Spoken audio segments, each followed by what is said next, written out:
بسم الله الرحمن الرحيم.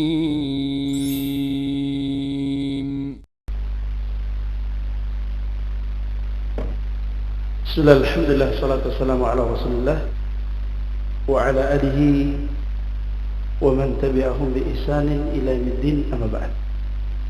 Para ikhwah dan akhwat yang dirahmati oleh Allah Subhanahu wa taala, alhamdulillah Allah berikan dan limpahkan rahmat kepada kita untuk hadir di majelis ini. Salawat dan salam selalu terlimpahkan kepada Nabi kita Muhammad sallallahu alaihi wasallam.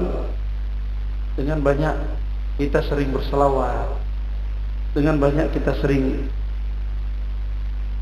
mengumandangkan selawat dimanapun kita berada, insya Allah akan menjadi berkah bagi kita seluruhnya. Terutama Allah Subhanahu wa taala melimpahkan rahmat kepada kita 10 kali lipat. Para ikhwah yang dirahmati oleh Allah Subhanahu wa taala, materi yang ada ini adalah sebuah materi yang banyak disampaikan oleh para ulama. Karena apa? Daruriyah. Jadi di dalam menuntut ilmu itu, Syekh Shalih Al-Syekh rahimahullahu taala, beliau membedakan antara darasa liyadarisa, seseorang itu belajar untuk supaya dia mengajar, akan tetapi seseorang yang belajar itu untuk menghilangkan syubhat atau memenuhi kebutuhan. Sama seperti kitab tauhid. Kitab tauhid yang dituliskan oleh Syekh Muhammad itu adalah sebuah kitab untuk memenuhi kebutuhan masyarakat pada kala itu, dan membahas masalah fitnah. Nanti akan kita sampaikan, dan dia tidak akan sama. Membahas masalah fitnah dia tidak akan sama setiap zaman. Karena apa? Kalau dia membahas dengan kitab yang ada atau pada zamannya, maka akan lebih panjang pembahasan. Akan tetapi pembahasan fitnah yang sesuai itu adalah supaya mempersingkat waktu dan sangat fleksibel bagi kita, itu fitnah yang ada pada zaman tersebut dan di waktu itu. Maka saya minta ke teman-teman, saya minta interaktifnya. Nanti kalau ada pertanyaan yang pengen ditanyakan, silahkan tanyakan seluruh. Kalaupun dia sesuatu hal yang sangat rahasia atau sakral, nanti kameranya bisa kita bertanya seputar Indonesia, mumpung anak yang keliling, ya, mumpung anak keliling, Ustaz, di daerah Nu kok ada begini kasusnya, di daerah Nu kok ada begini kasusnya, di daerah Nu kok ada begini kasusnya. Ini mumpung anak yang keliling, kita ngurusin bidang hukum dakwah Ahlussunnah se-Indonesia, ya begitu. Jadi ada sesuatu yang antum penasaran, silahkan dipertanyakan tentang dakwah ini, apa aja dari ujung ke ujung. Tafadhol. Nah, para ikhwan dirahmati Allah Subhanahu wa taala, ada satu problematika kita yang terbesar, yaitu semuanya mengambil keputusan masing-masing di dalam permasalahan. Ini masalah. Semuanya mengambil keputusan masing-masing di dalam menyelesaikan permasalahan. Ini adalah suatu masalah. Kenapa Anda katakan demikian? Karena Ahlul Makkah adra bi syu'abiha. Penduduk Mekah itu lebih mengetahui dengan penduduk tempatnya. Para ulama ditanya, bagaimana di Mekah ada seperti ini, bagaimana? Penduduk Mekah lebih tahu tentang tempat tinggalnya. Tidak bisa gaya dakwah di Kalimantan Barat dibawa ke sini, atau dari Bontang dibawa ke sana, atau dari Jawa dibawa kemana-mana. Setiap tempat itu memiliki style dan gaya dakwah masing-masing. Maka seorang mengajar, seorang menuntut ilmu, ustadz dan dai yang datang ke suatu tempat, hendaknya menyampaikan perkara itu yang umum. Supaya apa? Jangan sampai antum diisi kajian, nanti pulang antum dapat giliran masalahnya. Dan itu banyak terjadi. Begitu juga antum ketika dari sini pindah satu tempat ke tempat yang lain, antum melihat di sana orang beribadahnya seperti ini, Kan di sini ada sunnahnya, tapi mereka begini. Antum coba dulu selama 1 bulan 2 bulan, antum lihat apa yang menjadi permasalahan. Antum kalau dari Indonesia misalnya pergi ke Eropa atau ke Afrika kemana, ke Timur Tengah lah, jangan itu ke Timur Tengah lah. Atau lagi pengen transfer di Abu Dhabi, Dubai, Qatar, Oman, Muscat, tiba-tiba kayak di Bandara Balikpapan kemarin, di Indonesia ini saya lagi tidak pakai pakaian safar, saya lagi pakai gamis.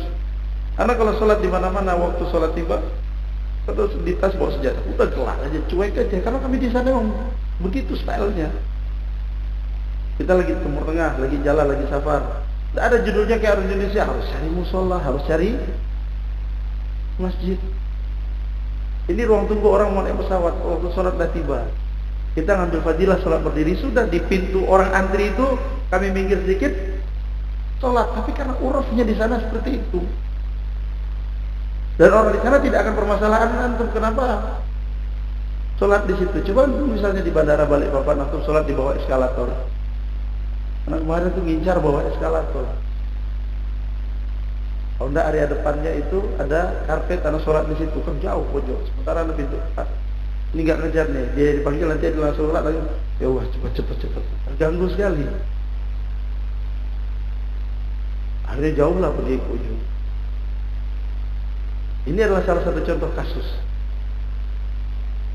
Kemudian yang kedua, Nabi SAW bersabda tentang hadis berlebih-lebihan. Iyyakum wal ghulu fid din. Kalian hendaknya berhati-hati dan menjaga diri daripada sikap berlebih-lebihan di dalam perkara agama. Sudah dinasihati, maka tidak usah antum ikuti atau gaya style-style pengajian yang kalau lagi kajian itu sampai tunduk-tunduk sama ustadznya, apa aja yang dilakukan ustadznya itu benar, sambil kajian sambil merokok, habis itu lagi itu main remote control, ya. Antum melihat secara umum orang itu sudah tidak benar, sudah. Jangan salahkan ustadz yang ngisi, yang salahkan kenapa orang mereka hadir sementara standar otak yang melihatnya tidak nyampe otak anak. Ilmu ma'rifat anak itu belum sampai ke situ. Ilmu ma'rifat anak itu belum sampai kepada derajat mencandai seorang akhwat di dalam kajian itu. Bagi anak itu suatu hal yang aib. Anda tidak tahu kalau bagi orang lain. Begitu. Maka apa yang terjadi di masyarakat, iyyakum wal ghulu fid din. Udah mentang-mentang dapat label A, B, C. Kalau kayak di sini kan di Balikpapan ini yang paling erat dan dekat arahnya ke Kalsel ya. Arah yang dekatnya itu ke Kalsel. Nanti dia cerita itu ustadz itu masih kerabat dan keluarganya guru sekumpul. Iya, Anda bagaimana? Nasab Anda dari ribuannya memang keluarga guru sekumpul. Sampai sekarang kalau Anda pergi ke sekumpul, mereka tahu jadi tuan guru kita. Tapi Anda tidak suka diperlakukan model norak begitu gitu loh. Kadang orang berlebih biasa aja. Sama kita anak kemana-mana kalau lagi makan ngemper, lagi duduk-duduk, kan setiap manusia punya style dan kebiasaan yang berbeda. Dan teman-teman di sana juga tahu, keluarga juga tahu. Ayo kita jalan ke sana. Dan jangan memperlakukan kita itu dengan sesuatu hal yang lebih iyyakum wal ghulu fid din. Itu yang menyebabkan agama ini rusak. Kalau tidak punya label kiai, tidak bisa ngajar. Kalau tidak punya label syekh, tidak bisa Arab. Kalau jenggotnya tidak tua, tidak boleh isi kajian. Gitu. Gimana?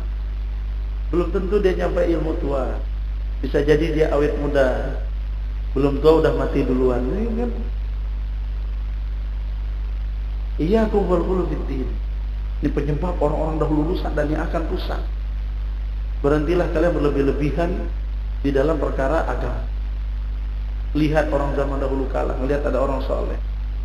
Kemudian dia melihat orang tersebut patut untuk jadi panutan. Misalnya bahasanya adalah wajahnya terlihat sabar, enak dipandang. Kayaknya supaya kita semangat lagi di dalam memandang beliau, kita tampilkan foto atau patungnya.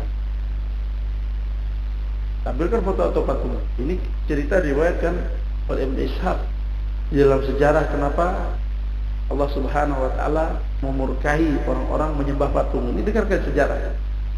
Jelaskan oleh Syekh Sulaiman bin Muhammad di dalam Taisir Azizul Habib.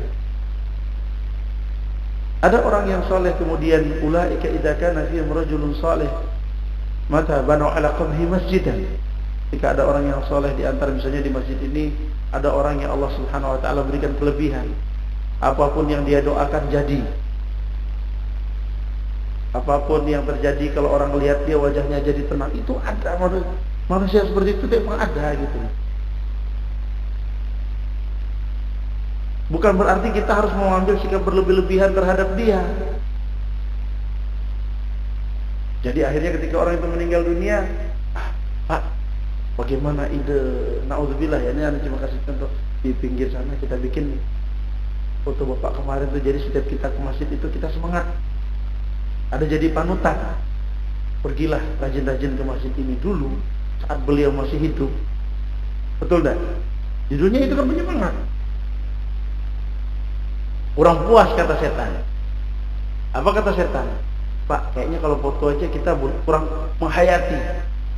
Akhirnya dibikin patung. Patung besar. Pakai gamis atau biar kelihatan Islam, pakai kopiah. Kurang lagi patungnya kasih surban. Kurang membantingi patungnya, depannya kasih sajadah. Lalu memakai. Jadi setiap orang melihat tuh supaya timbul rasa semangat. Datang setan kepada mereka. Apa yang kalian lakukan? Ini setan. Ini sifat setan menjelma menjadi manusia, itu bukan suatu hal yang baru banyak sebenarnya. Datang setan berubah menjadi wujud manusia, datang kepada mereka kemudian mengatakan, apa kalian lakukan? Kami melihat foto ini. Udah ganti dengan patung aja supaya kita lebih semangat. Akhirnya dibuat oleh satu warga patung. Setelah dibuat patung, kayaknya kurang sah kalau kita belum tawaf di patung ini. Akhirnya patungnya dan sejarah tetap akan kembali seperti hal itu. Kita lihat sebagian negara, sebagian daerah yang ada di India, di mana begitu yang patung-patung disembah. Coba tanya apa yang disembah mereka itu. Sejarahnya akan at-tarikh yu'idu nafsah. Seperti itu lagi dia kisah. Dan itu adalah fitnah terbesar yang ada di dalam satu kaum. Iyyakum wal ghulu fid din.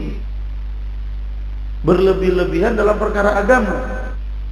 Maka para ikhwah, solusi daripada untuk berlebihan daripada dalam perkara agama dan di zaman fitnah itu, kita permudah dengan 5 perkara. Yang pertama,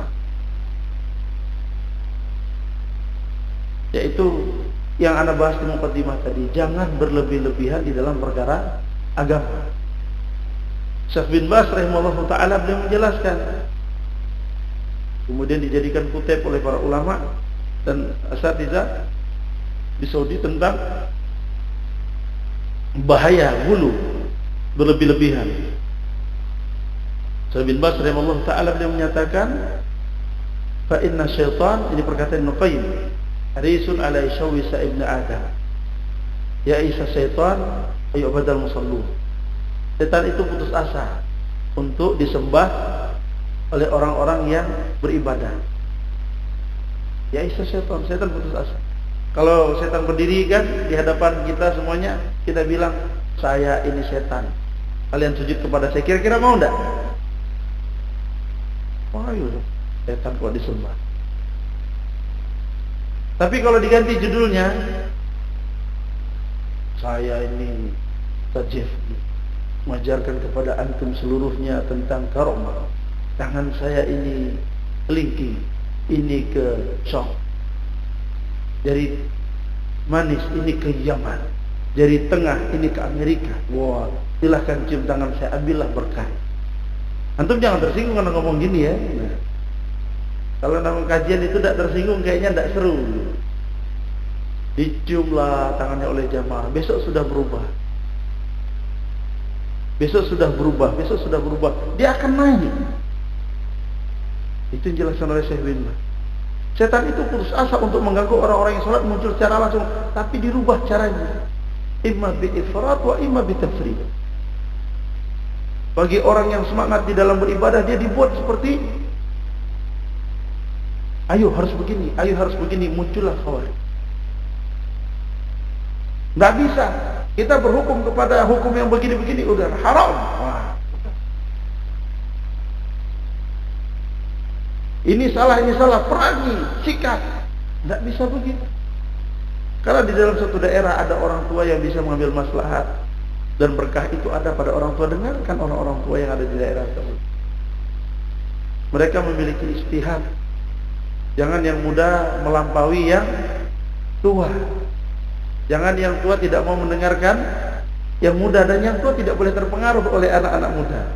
Nah, yang tua tidak boleh terpengaruh oleh anak-anak muda dengan semangatnya, tetap harus ambil maslahat dan mudarat. Karena apa? Namanya dakwah ini adalah istahamu ala safinah. Seperti orang kita semuanya memiliki saham, atau kita sedang berkendara di dalam satu bahtera lautan. Tidak susah memberikan contoh kepada antum semuanya tentang kapal. Falamma asaba ba'daha a'laha wa ba'daha bi asfaliha. Ada yang dapat bagian atas dan ada yang dapat bagian bawah, betul enggak? Di kapal itu kan orang tidak pernah semuanya di satu titik. Ini kapal bertingkat, misalnya kapal apa gitu, di sini kapal Lawit atau kapal Rinjani dan kapal-kapal yang lainnya. Ada yang di atas dan ada yang di bawah, ada yang 7 tingkat. Falamma kanat fi asfaliha. Kalau yang di bawahnya itu ngeluh, kita kalau ngambil air katanya, kita ke atas capek sekali. Ya betul enggak? Orang yang di dalam, yang di bawah mau ngambil air harus kemana? Ke atas. Akhirnya ditebuklah sama dia bawah kapal. Ini hadis. Rasulullah sudah negur kita dalam perkara ini. Ini bahayanya fitnah di akhir zaman. Akhirnya yang di bawah tadi tidak mau melewati atas, ditebuknya kapal ini. Apa bayangan antum kalau kapal sudah ditebuk? Gelombang itu karena tekanan laut yang begitu besar akan menghancurkan. Maka anak sampaikan ini, mumpung anak-anak antum semuanya tidak terlalu banyak yang akan tamat dari Madinah, yang akan tamat dari pondok-pondok STALI, STDI, tetap dikoordinasikan untuk ikut kepada ustadz-ustadz yang sudah ada sebelumnya, ya. Itu harus ayomi semua. Jangan dibiarkan, dilepaskan mereka bikin kegiatan sendiri. Anda tidak mau ditelepon satu hari, "Ustaz, kami lagi ada perlu." Capek. Darul mafasid muqaddamun ala jalbil masalih. Menjaga keutuhan lebih diutamakan daripada membuat suatu hal yang baru, coba-coba ternyata menimbulkan mudarat yang lebih besar. Rata-rata yang muncul daerah seperti itu dulu, dia berlebih-lebihan dan terlalu semangat karena tidak diayomi oleh ustaz-ustaz yang ada di daerah. Tolong orang tua harap paham dan harap maklum.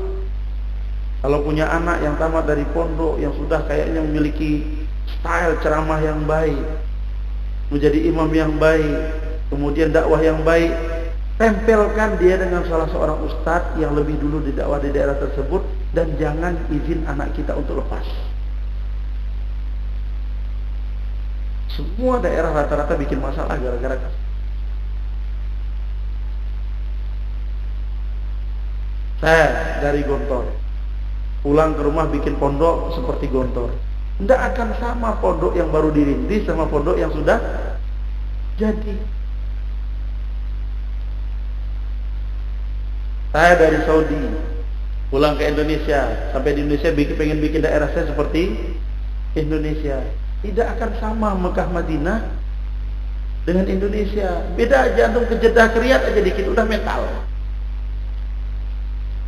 Antum pergi ke Dubai, Dubai itu 1,5 jam ada kota namanya Abu Dhabi, ibu kota negara. Itu stylenya udah beda. Antum ke Mekah, Madinah, tidak akan sama stylenya dengan Riyadh.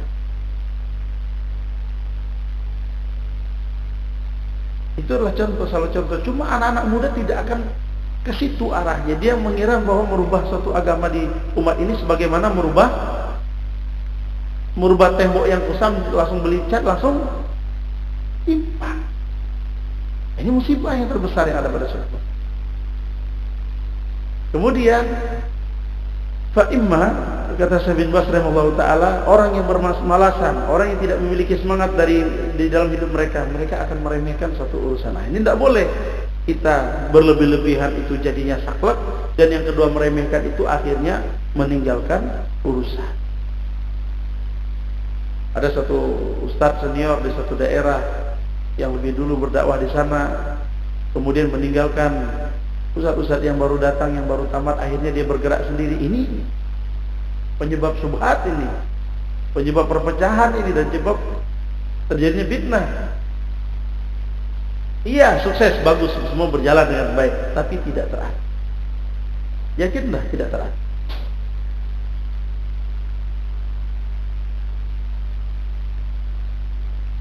Mulai dari banyak hal, dan sangat banyak hal di dalam hal tersebut. Termasuk misalnya yang pertama, masalah keuangan. Dia melihat tidak ada yang kontrol, akhirnya keuangan mudah sekali mengeluarkan tanpa harus memikirkan matang-matang kemana arah penyimpanan saldo dan sejenisnya. Kemudian yang kedua, hubungan. Dia ngelihat jamaahnya manut patuh dengan sama dia, akhirnya ustadznya kayak tidak menghormati yang lebih tua, tidak menyayangi lebih. Itu terjadi karena apa? Dia masih muda, semangat dia habis. Seperti orang latihan silat itu baru dilepas dari padepokan, lepas cus, keluar tuh langsung pengen beraksi dan cari lawan. Ketiga, kasus yang tidak sedikit juga subhat yang terjadi itu adalah dengan lawan jenis. Itu dulu, tapi sekarang dengan sesama jenis. Antum hati-hati ya, tolong ihwa-ihwanya diperhatikan. Ini fitnah terbesar ini. Mulai ada kelompok-kelompok, nah area sini nanti pada ngangkat ya, biarin aja live dulu. Mulai ada kelompok-kelompok di ihwah kajian yang mereka itu suka sama jenis tapi rutin kajian. Antum aneh kan? Kok bisa Ustaz? Antum aneh, apalagi anak. Ya kok bisa? Dia di kajian tuh gagah. Di luar kajian kita lihat rekam-rekamannya, kegiatan mereka itu tulang lunak. Tapi kajian bisa hadir ya, tapi tidak tahu apakah bisa hadir sekian tahun gitu. Tapi ini terjadi, bahkan beli komunitas sendiri di dalam tubuh kajian. Saat ini jadi pertimbangan Ustaz ya. Harus awas, waspadai ini. Apalagi jomblo-jomblo yang udah tidak nikah, itu harus dinikahi. Kau kenapa kau tidak nikah? Itu udah nikah. Itu udah nikah. Udah ente. Iya. Cepat ini menikah. Itu terjadi. Belum lagi nanti gara-gara kajian ini, tolong akhwat didengarkan. Nanti mungkin kalau sama ustaz yang lain tidak ada yang ngomong begitu. Kita sama-sama orang Kalimantan, anak agak santai. Akhwat ngelihat Instagram, ngelihat Facebook, ihwa-ihwa lagi posting, upload status, udah ngucapin like. Nggak usah like, usah. Udah namanya nama akhwat kelihatan, Indriani, Fitriani, Yuniani. Yang lihat ada ikhwahnya Salmanto, Ardianto, siapa lagi, Mulyono, ya kan? Ini ikhwah kita ini. Nanti like, jazakallah khair akhi. Nggak usah, sudah biarin aja dia.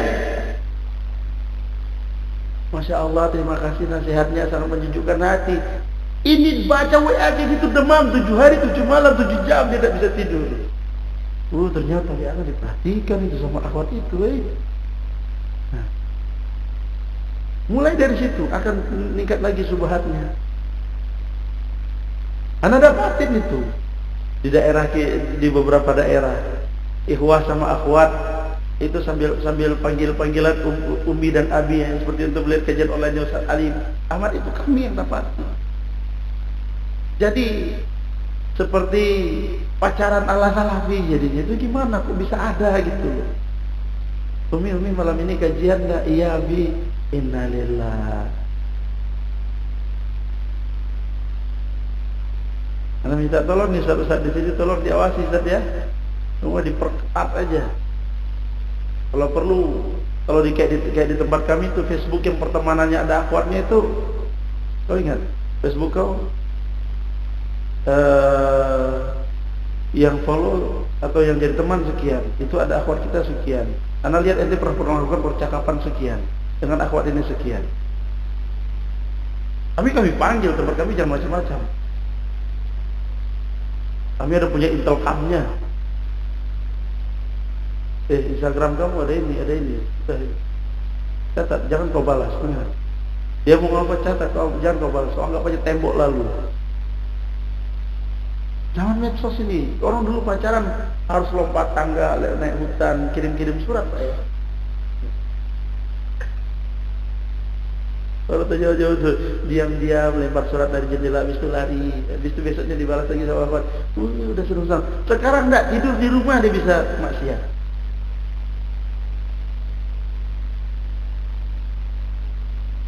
Ini subhat, ini fitnah yang terjadi di akhir zaman. Jangan antum berlanggang-langgangan dalam hal seperti ini. Tuan Ustaz, apalagi ini Ustaznya udah, tapi masa-masa kemasan ente nih umur segini. Itu orang lihat ente itu paling gagah dari yang lain sudah. Hati-hati itu. Masa-masa kemasannya itu usia 30, 35. Itu siapa aja ngelihatnya gagah sudah. Afwan Ustaz, anak mau curhat sedikit boleh enggak? Ngomong sama istri anak saya. Bahasan ini itu dihindari. Kalau memang perlu kita untuk berbicara, ngomonglah sama istrinya Ustaz. Kenapa harus sama Ustaz? Anak enggak mau sama istrinya, kenapa nanti anak siap jadi madunya? Ini kan niatnya sudah salah. Hati-hati dalam hal seperti itu. Ya, jangan meremehkan salah hubungan. Boleh kita bicara, boleh kita ngobrol sama orang lain, tapi ingat harus memiliki batasan-batasan tertentu. Antum harus ada pada batasannya. Dan jangan pula antum bilang, enggak boleh setiap orang lihat ada akhwat telepon, Assalamualaikum, akhi Afwan, anak mau nelpon. Afwan, innalillah wa inna ilaihi raji'un. Astagfirullahaladzim, kenapa kamu nelpon saya? Kita enggak tahu di rumah dia ada apa, ada pagar runtuh, ada orang sakit perlu diangkat, ada orang mau masuk rumah. Itu terjadi di tempat kami. Suaminya lagi pergi tugas, tiba-tiba ada orang gedor rumah dia malam. Di Afwan ya, kalau di tempat lain mungkin orang akan menganggapnya orang gila. Tempat kami orang gila tidak berlaku. Tetap di kerangkeng sendiri, kami punya kerangkeng sendiri. Ini tolong dijaga. Maka berlebih-lebihan juga tidak boleh, meremehkan juga jangan sampai terjadi. Kemudian yang kedua, perkara hulu tadi, solusi kita di zaman fitnah ini adalah yaitu bertanya. Ini hal penting yang Lima sampaikan di awal ini. Bertanya, kalau terjadi sesuatu ini apa solusinya? Antum bisa bertanya dengan seorang ustadz yang beliau tahu tentang daerah tersebut. Ustaz, ada terjadi hal seperti ini, gimana solusi? Menurut riwayat para sahabat kisahnya seperti apa? Bertanyalah. Karena bagaimanapun kita bertanya tentang ilmu ada sesuatu yang diharuskan bagi kita. Anak, antum, kita semuanya sama-sama saling bertanya. Jangan cepat di dalam mengambil keputusan. Itu merusak dan sangat merusak. Ada sesuatu dikit yang menjadi, oh tidak benar itu akhi. Rasulullah tidak demikian. Dah kacau. Ada orang sebarkan video, katanya ustaz kita sedang merampas tanah hak milik warga. Udah, apa ya ustaz itu bisa kayak gitu ya? Antum jangan cepat dengar. Bisa jadi ustaz itu sudah beli tanah itu, ternyata orang yang belikan adalah orang yang menggandakan sertifikatnya. Antum cari tahu dulu. Ustaz, ada masalah apa tempat antum? Iya akhi, ana udah beli tanah, bayar tanah, tahu-tahu ternyata orang yang jualnya ini menggandakan sertifikatnya, dijual 2 kali. Oh siap. Karena orang membuat video itu kan ada narasi dia. Sama kayak seperti sekarang ini, semua orang percaya aja bahwa Iran nyerang. Percaya antum? Apa videonya itu? Video ngawur itu. Gimana caranya bisa Iran nyerang Israel, adik nyerang kakak?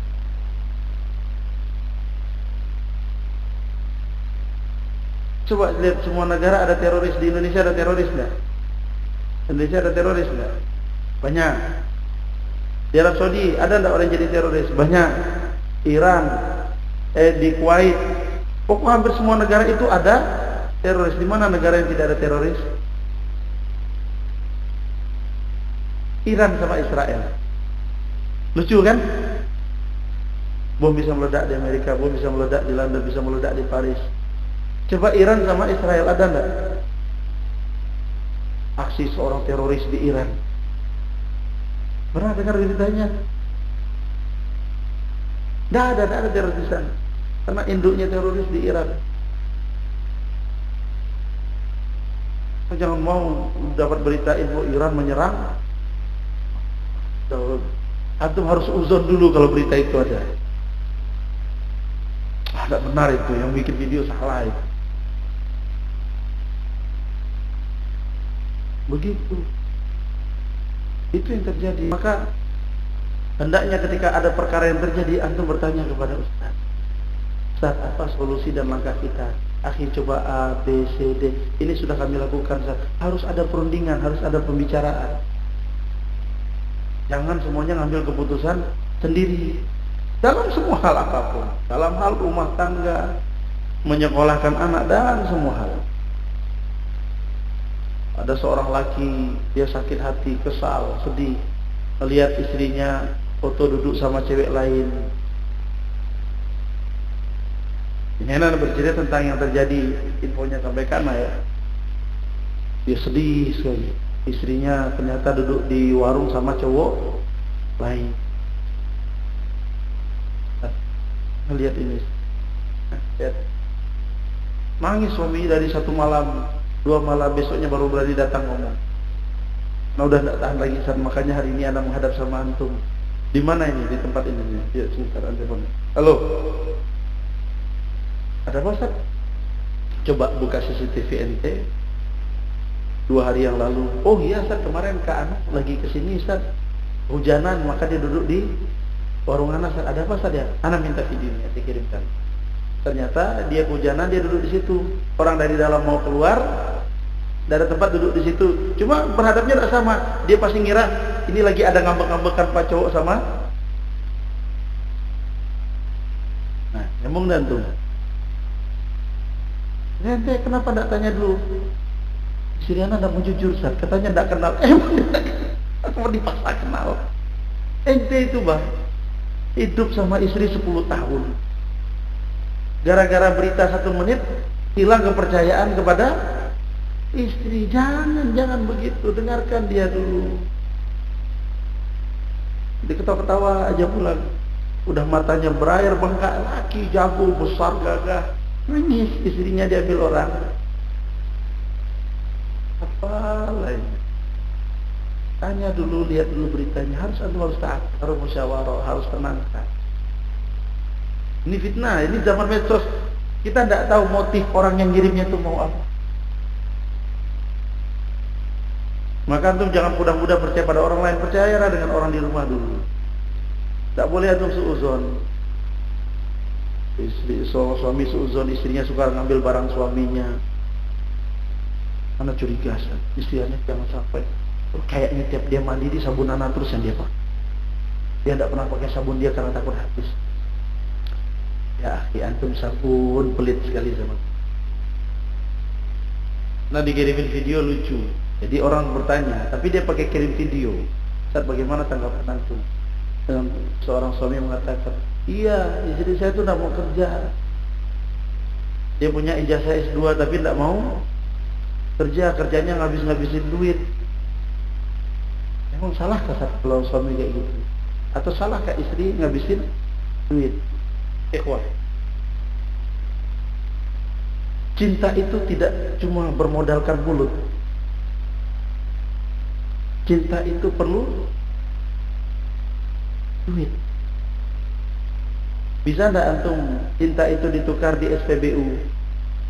Pergi ngisi minyak ke SPBU, habis setelah diisi, Pak, Mas, I love you. I love you tuh terus gratis. Bisa ndak? Antum pergi ke Indomaret belanja susu, beras, sama kasir, I love you.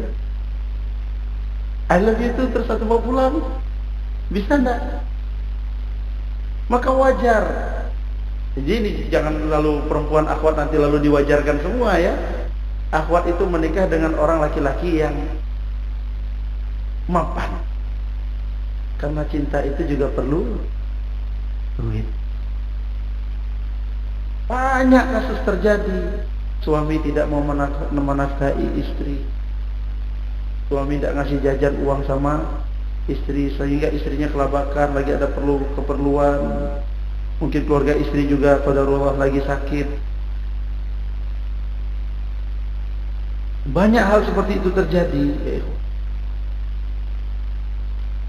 Maka tolonglah antum perhatian. Boleh orang tua bicara sama menantu, boleh. Wahai menantuku, saya lihat sepatumu mahal, jamu bagus, pakaianmu pun indah. Mampu tidak kamu tambah jajan uang anak saya? Kalau tidak ya biarlah yang saya tambah jajan uang. Boleh tidak? Boleh untuk ngomong. Tapi jangan di hadapan istri, jatuhkan martabat menantu.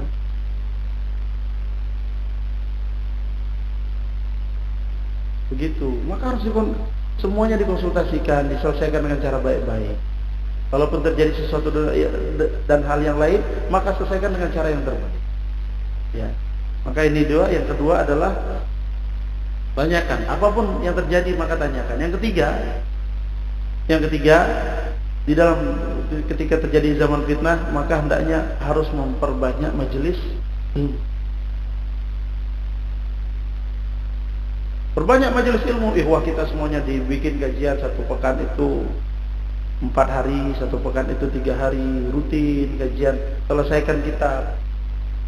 Karena penjelasan para ulama, berkah kehidupannya itu dijelaskan daripada ilmu tersebut. Nabi sallallahu alaihi wasallam menyebutkan, fa inna ma ahlakal ladzina kana min qablikum kasratu masailihim wa ikhtilafihim ala anbiya'i. Yang merusak orang-orang sebelum kalian itu adalah mereka ditimpa problematika yang begitu banyak, tetapi sikap dan cara jalan mereka itu menyelisihi para nabi. Ikhwah, tidak mudah kita belajar kemudian kita terapkan di lapangan, tidak mudah. Antum cari juru silat aja, dia latihan silatnya jago tapi tidak pernah sparring atau tidak pernah ikut tanding. Nanti ketika berantem di jalan pukulannya gimana? Aca, ngapain? Katanya ini guru silat. Maka ya orang yang jam terbangnya tinggi, tandingnya, makanya dia kan lebih menguasai. Begitu juga ilmu yang di pondok. Antum catat aja semua pelajaran. Nanti ketika barang itu muncul baru antum, oh benar kata Ustaz, begini judulnya. Kami belajar di Madinah 20 tahun yang lalu. Tapi ketika keluar baru ingat, iya Syekh dulu menyampaikan ini. Alhamdulillahnya nikmat zaman sekarang tidak seperti zaman kami dulu. Zaman kami dulu harus mengajukan zaman kami itu ada harddisk ya, harddisk eksternal. Harus mengajukan itu ke Masjid Nabawi baru diisi semua ilmu yang kita pelajari. Baru sekarang semua sudah ada di YouTube, sudah ada di channel-channelnya para ulama Saudi. Ini nikmat zaman sekarang tuh nikmat, kita bisa murojaah sambil jalan, kita bisa dengar lagi nanti ketika acara tahunan daurah hadir lagi, di-refresh lagi, ketemu teman-teman lagi. Karena perkara yang keempat ini setelah menuntut ilmu adalah kumpul. Antum mau keluar dari fitnah, antum harus kumpul. Jangan sendiri. Ngopi, jangan, enggak juga mesti ngopi. Boleh minum air putih. kopi atau air putih atau teh, antum ngumpul sama teman itu menghilangkan subhat, menghilangkan suudzon. Syekh Ziyad Al-Abadi ketika itu saya ngantarin beliau ke bandara sampai balik ke Jakarta. Habis teleponnya waktu itu beliau ke Ustaz Abu Haidar. Jadi ketika di bandara kami ngobrol, Syekh, saya punya acara, Syekh. Saya tidak tahu apakah ini mukhalafah syar'i atau sesuatu hal yang harus kami sering adakan. Soalnya saya diprotes sama adik kelas saya, katanya, Ustaz, bukankah kita hidup itu harus bermanfaat? Ini kayaknya kumpul-kumpul gini tidak bermanfaat. Mumpung dia ada, tolong kasih kami nasihat. Apa yang kalian lakukan? Kami ada acara 1 hari dalam 1 pekan atau 2 hari, 1 hari dalam 2 pekan. Kami kumpul, ngopi, duduk, makan makanan kue, kita bahas apa cerita kita. Ya akhi, hada jayyid katanya. Ini bagus. Fa inna istima' al-badan yahwi ila istima' al-qalb. Kumpulnya tubuh kita itu akan menyatukan hati kita. Antum jangan tidak kumpul, walaupun hanya 5 menit 10 menit duduk setor muka. Tahu caranya setor muka gimana? Orang lagi kumpul bukan? Pilihkan ke satu-satu. Ngapain? Setor muka. Udah disetor mukanya sudah. Ini terjadi. Kembali kepada judul yang kedua tadi. Orang yang terlalu semangat melihat kumpul ini kayaknya tidak berfaedah, ini mereka sudah mulai menjadi ahli bid'ah. Wah, udah. Orang yang meremehkan, udahlah nggak penting kumpul, kita bisa jalan sama kumpul, nanti antum pecah ya. Coba antum, coba lihat orang yang seuzon sama antum dan antum seuzon sama dia. Bang lagi di mana? Halo, assalamualaikum bang, lagi di mana? Lagi di rumah. Bang, anak kesana nih, anak lagi ada buah, kita ngobrol. Antum punya sesuatu asas dalam hati antum, ada sesuatu hal yang ragu, antum ajak dia ngobrol. Yakinlah ketika antum ketemu semuanya jadi hilang. Dan orang-orang dari pengalaman kami mengurus kasus-kasus di Indonesia, yang bikin masalah adalah orang yang jarang ketemu satu-satu. Ini pentingnya kita ketemu. Kumpul sama ikhwah habis kajian misalnya, bisa duduk ngopi di depan 5 menit 10 menit, jangan kopinya yang lama. Antum duduk habis kajian, tahu-tahu sampai 1 jam, lupa sama bininya di rumah. Ini gara-gara uji kemarin katanya ngopi lagi, aku pulangnya 12. Jangan kumpul aja 5 menit, kan cukup habis. Kopi itu yang idaman itu espresso, dia sedikit dan tidak banyak. Sekali nah sudah bisa dah pulang. Kalau untuk kopinya yang lain V60 dan American terlalu besar, apalagi kopi orang Kalimantan ya. Orang Kalimantan itu kan kalau ngopi, Anda tidak tahu di sini. Kita pergi ke kampung-kampung itu, nanti dia kasih kita kopi itu pakai gelas besar itu, dan kayaknya setengahnya gula. Betul enggak? Sama di sini apa beda? Hah? Enggak begitu. Kalau kami ke kampung-kampung lagi, Ustaz ngopi, Ustaz siap. Itu disediain baskom itu. Gelasnya gede banget. Wow, gara-gara Ustaz yang datang kopinya, wih. Ada biasanya ke tempat kopi dikasih kopi cuma berapa tetes begitu kan. Ini ketika main ke tempat kawan-kawan di kampung, dikasih kopi yang gelas-gelas 400 mili itu 300 mili penuh. Ini haus ini.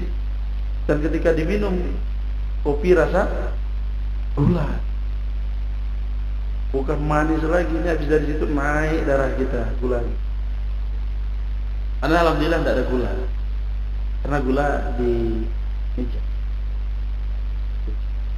Nah itu ya kuah. Yang keempat, tolong ajak kawan-kawan kumpul sama-sama. Makanya antum lihat semua jenis ibadah itu adalah berjamaah.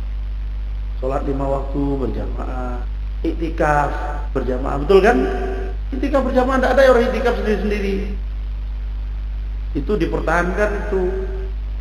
iktikaf berjamaah. Kemudian yang kelima dan yang paling utama, menyelamatkan diri pada masa fitnah ini adalah dengan cara memperkuat ibadah dan hiraukan dunia. Jangan antum hiraukan dunia. Biar anggap aja lewat. Antum fokus. Yang terlalu membuat kita rusak pada akhir zaman ini adalah semuanya sibuk ngurusin orang lain. Ngurusin orang lain itu ada satu fadilah dan kelebihan. Ada kawan kita susah, ya, gini ya. Sebenarnya ada bab kajian lagi kaifa ta'amul ma'an nas. Saya Saleh Al-Syekh itu bagus sekali. Bagaimana cara kehidupan kita bermuamalah sama orang lain. Orang lain juga tidak bisa kita tinggalkan dan tidak bisa juga kita urusin. Kalau antum mau selamat ngurusin orang lain, kita lihat info. Oh ya, ini Bang Abdul ini kayaknya dia lagi ada masalah di rumahnya.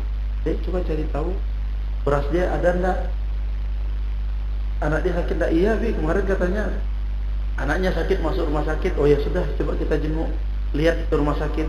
Bu, kursi nomor sekian, kasur nomor sekian, ruangan sekian ini sudah bayar belum? Sudah Pak, BPJS, tapi ada beberapa obat kemarin harus ambil di luar, kami tidak tahu. Sudah. Itulah cara ngurus orang lain. Jangan nanya, itu beli kulkas baru dari mana duitnya? Dia kan gaji cuma segitu. Ganti lagi mobil elektrik. Dia kan duitnya cuma segitu. Antum tidak nyaman itu. Tolong dihindari hal seperti itu. Urus orang lain ketika dia sulit, cari tahu. Atau ikhwah yang sudah lama tidak pergi kajian, lama tidak ketemu jamaah di masjid, cari tahu. Si fulan kenapa, apa masalah dia? Apakah dia memiliki trouble, apakah dia memiliki kesulitan dalam hidupnya? Coba kita bantu sama. Iya Bang, kalau qadarullah kemarin ada pinjaman online. Nah, ini penyakit ini. Ini ada juga subhat itu. Pinjaman online enggak ada juga. Ya, aduh, itu se-Indonesia ya. Susah juga saya ngurusinnya satu.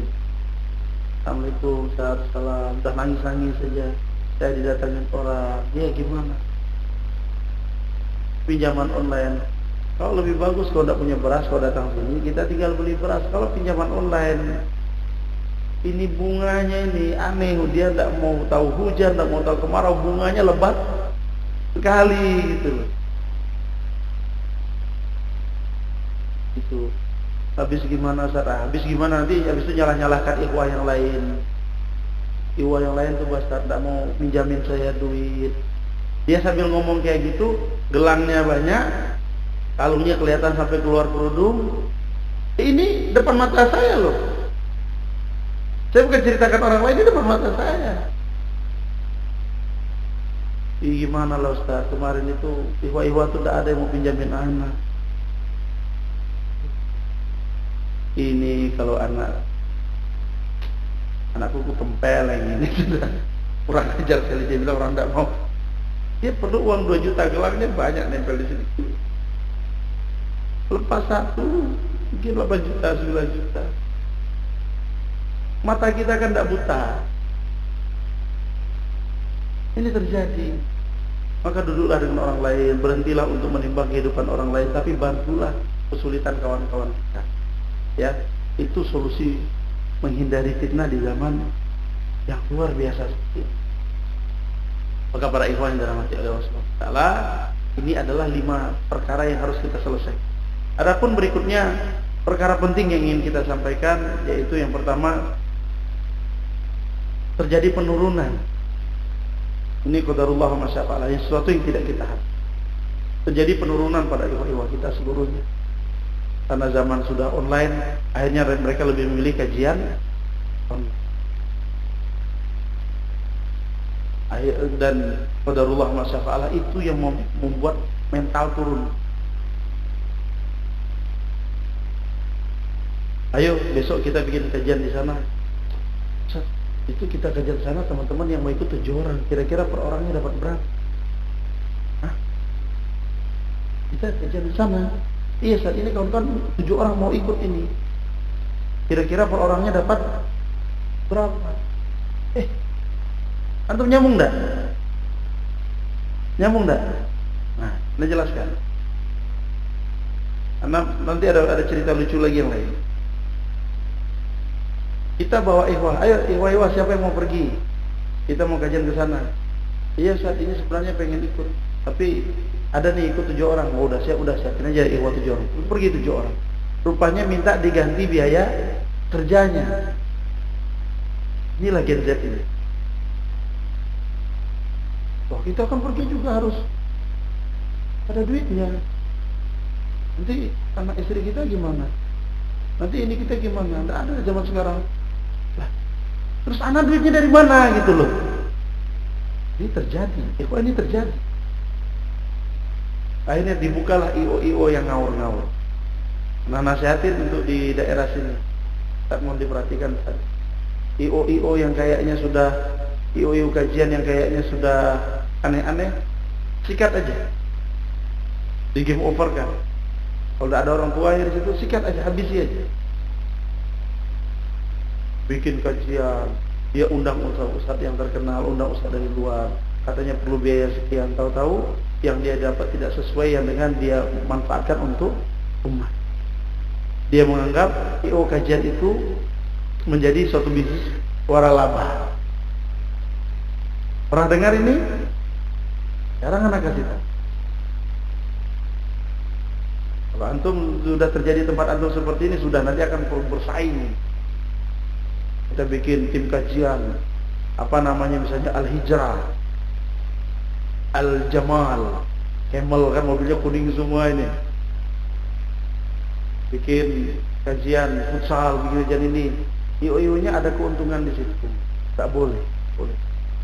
Anda tidak setuju dengan seperti itu. Kami dinasihati oleh Ustaz kami Ustaz Anwar Rafiqul Quran.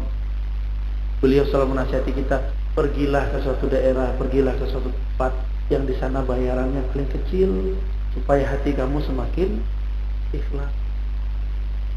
Kalau Lombok Anda tidak ragukan. Lombok itu ajib semuanya. Begitu ya. Tapi yang di Lombok, kalau di sini Anda tidak tahu. Anda tidak tahu ya kalau di sini nih. Apakah sudah terjadi perubahan karena tempat daerah tambang? Nah, kalau di Lombok itu Masya Allah, perjuangannya begitu besar. Maka hati-hati. Kita semuanya berjuang, kita semuanya berusaha, dan kita semuanya berupaya dakwah ini tersebar dengan baik, dan kita tidak ada yang niatnya untuk mencari dunia di dalam dakwah.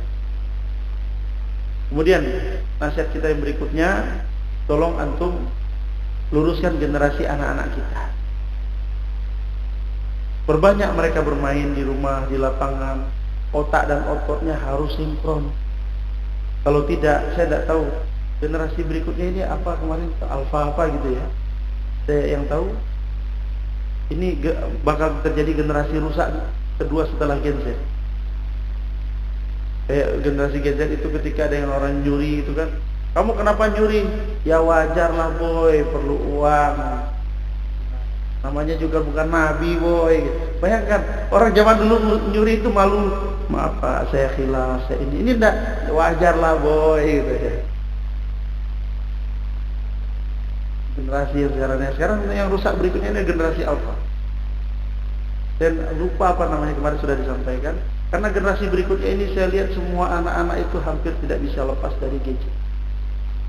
Dan ini merusak. Kami di rumah itu handphone diletak pada suatu titik. Kalau ada perlu maka berdirilah di depan rak itu. Hanya di rumah pintu masuk, kita handphone semuanya nongkrong di situ. Dibuat seperti telepon zaman dulu, telepon kabel. Jangan antum biasakan telepon semuanya lepas ke sana. Kalau dia tidak akan belajar dari bapaknya, dia akan belajar dari ibunya. Ya, anak-anak lebih sehat kayak gitu, main, lari, bikin permainan untuk mereka. Otak dan itu sinkronnya itu dapat. Anak-anak yang sudah terlalu banyak memandang seperti itu, motorik matanya rusak. Kita kan punya TK, anak-anak ketika daftar itu kita interview. Coba Bu, mana anaknya? Ini namanya. Lihat kita takut. Padahal wajah anak ini tidak menyeramkan. Ya gitu kan. Wajah kita tidak menyeramkan. Cuma ya kadang-kadang seram gitu. Panggil, ajak ngobrol, lihat tangan. Lihat antum lihat motorik digini-gini kan. Suruh lihat matanya. Kalau orang yang sehat dia bisa bedakan mana yang harus dilihat. Tapi kalau anak yang rusak, matanya bisa bergerak dua-duanya pada motorik. Dan itu terjadi pada anak-anak. Dan antum yang memfasilitasi anak dengan hal seperti itu sama dengan antum sedang menggoreng anak antum masuk ke dalam neraka. Berpikirkan keselamatan dia suatu hari. Ya. Kami keras masalah hal. Kemudian yang berikutnya adalah jangan masukkan anak ke pondok, ke tempat pendidikan dengan tujuan pada dia nakal di luar saat, mending saya masukkan dia ke pondok itu bukan tong sampah. Ikhwah ya, ibu-ibu, anak itu yang dimasukkan ke pondok itu yang baik. Jangan anak itu nakal, kamu kalau nakal-nakal saya masukin pondok nanti, kan kayak gitu. Kok kira sama orang datang tempat kita, Pak, kenapa ini anaknya masuk pondoknya terlambat 1 tahun? Iya Pak, habis dia di luar nakal sekali. Boleh izin Pak, bapaknya mana saya? Bapak mau saya tempeleng enggak? Kenapa Bapak bisa didik anak sampai nakal begini? Anda tidak akan terima demi Allah. Masuk ke tempat anak kalau gitu Anda tidak akan terima. Belum. Datang ke kita Pak, habis kajian, Assalamualaikum, izin saya bisa ruqyah anak saya enggak? Kenapa? Nakal banget Ustaz. Bapaknya siapa? Yang perlu diruqyah itu bapak ibunya, bukan anaknya. Tuh biarin aja anak antum nangis, ikat di tiang situ, ingat. Memang kita sedih ngeliat anak seperti, tapi dia jerah. Orang zaman sekarang tuh kan tidak tahan lihat anaknya nangis, akhirnya anaknya rusak. Nah, para ikhwan dirahmati oleh Allah Subhanahu wa taala, ada sebuah hadis yang semoga Allah Subhanahu wa taala memberikan kita berkah. Nabi SAW bersabda, Allah Ta'ala alam sihalahaka jismak warawika minal ma'il bahr.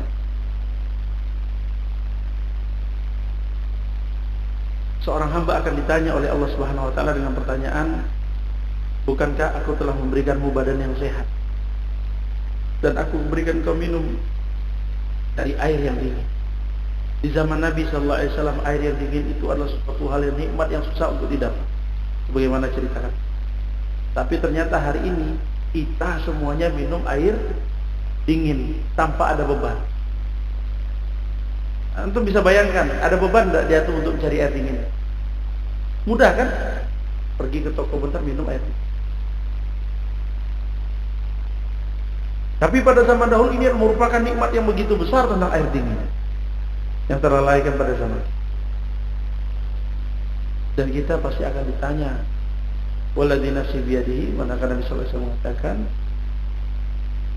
tsumma la tus'alunna yauma idzin anin. Kalian akan ditanya pada hari kiamat tentang nikmat.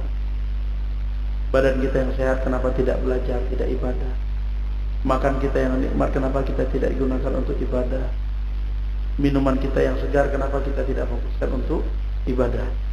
Ya, semoga biar singkat ini kita lebih kepada acara counseling tentang perkara bagaimana solusi yang fitnah terjadi di zaman ini dan bagaimana cara menghilangkan syubhat di zaman fitnah. Semoga Allah jaga kita semuanya.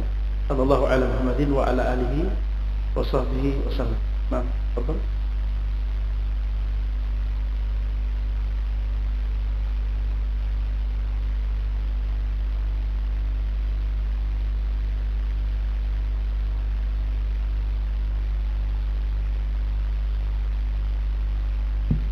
Jazakallahu khairan wa barakallahu fiik pada Ustazuna Ustaz Sultan Jefri hafizahullah taala atas nasihat yang telah diberikan. Kita masuk ke sesi berikutnya, yaitu sesi tanya jawab.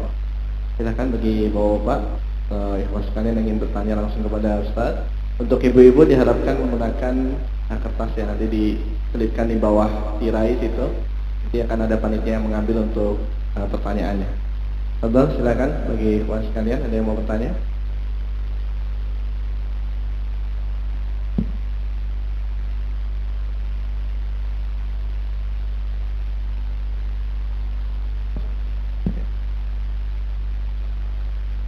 Silakan bagi jamaah sekalian, ada yang ingin bertanya? Pak Ismail.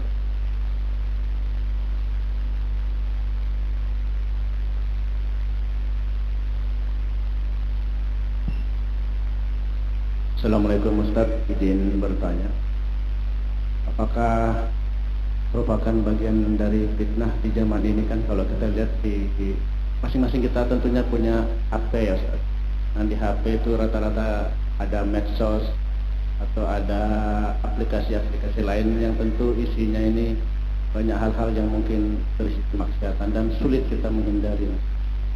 Apakah ini juga merupakan bagian dari fitnah yang bisa merusak akidah, dan bagaimana cara kita minimal mengurangi kalau tidak bisa menghindari? Terima kasih. Ya, para ikhwan dirahmati oleh Allah Subhanahu wa taala, ini Anda lihat terjadi di semua tempat. Terjadi di semua. Solusinya yang paling pertama itu adalah antum di rumah yang Anda katakan tadi, ketika masuk ke rumah maka pisahkan tempat di mana anak tersebut dia hanya memegang handphone sampai kepada pintu masuk. Taruh HP-nya di situ.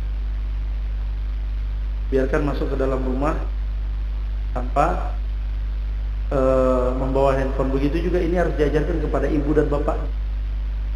Itu peraturan pertama. Itu sangat membangun komunikasi yang baik di dalam rumah tangga. Jadi jangan salah kalau anak-anak zaman sekarang ini kurang ajar, karena membiarkan anaknya itu berselancar di dunia maya tanpa tahu bagaimana harus bersikap dengan orang tua. Yang namanya hubungan anak dengan orang tua dengan anak, ya harus ada bandel-bandelnya dikit, kena hukuman. Itulah kehidupan. Di dunia aja dia kalau salah bisa kena hukum, apalagi di akhirat. Itu harus ada gitu. Kemudian yang kedua, karena tuntutan juga pada hari ini sekolah itu kadang ujiannya online. Itu kan terjadi, anak-anak kita juga ujiannya online, ada pertandingan yang harus diselesaikan online. Bagaimana? Kasih mereka ruang.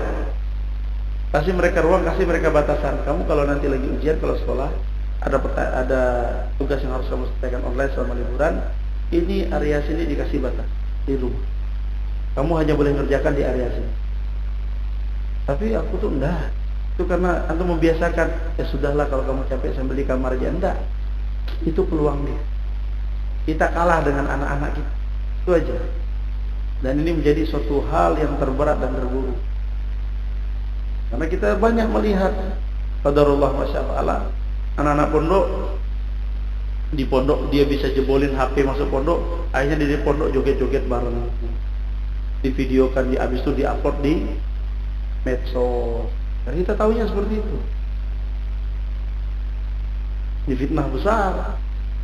Anak-anak nonton film hantu. Antum bayangkan ya, kalau iyalah dia nonton yang lain, oke. Tapi dia nonton film hantu. Antum tahu dosanya apa? Itu dosa syirik ya. Akhirnya berapa banyak anak sekarang ini takut sama hantu. Ini mumpung saya di Bontang, mana tempat paling angker? Antar anak ke sana. Anak karungin dia. Anak pernah kasih kajian di Sulawesi. Saat ini tempat paling angker. Anak mau cari jin, anak cari jin. Muncul malam-malam kayak putih gitu, anak serang pakai sangkur. Hilang. Karena tidak mau kita orang Islam, kita Muslim ditakut-takutin. Pergi kita Kalimantan misalnya ada lea gitu kan. Anak karungin aja itu. Kasih makan apa sapi gitu, kasih makan apa. Gak boleh, apa ditakutkan?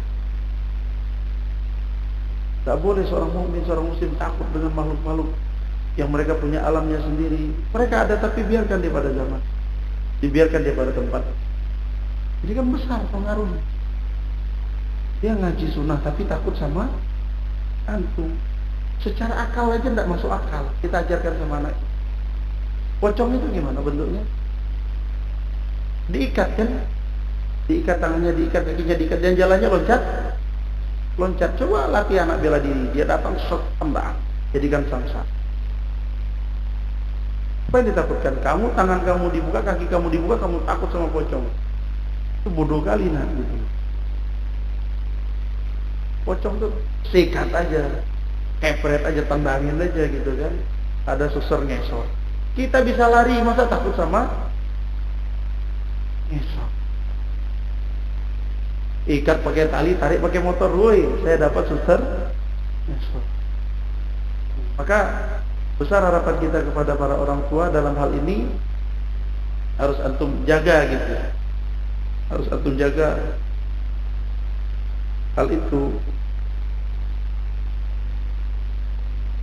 Semoga tidak terjadi, dan jauhkan anak dari hal-hal seperti itu. Jauhkan anak dari hal-hal seperti itu. Itu akan sangat merusak dia. Nah, tafadhol. Ada lagi?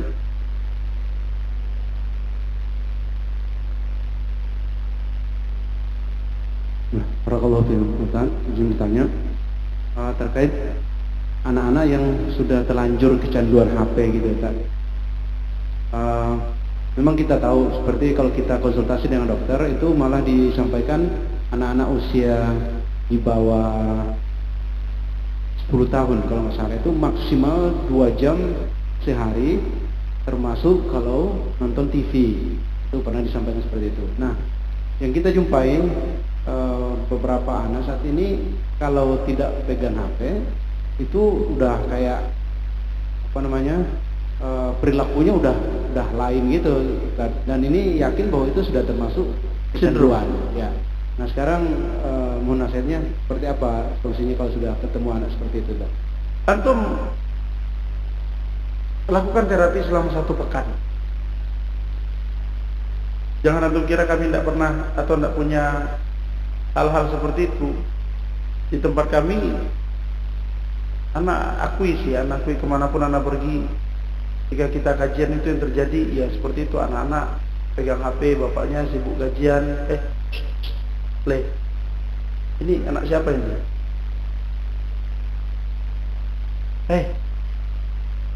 Nah kan atau tidak nyambung dia, mati rasanya, itu bahaya.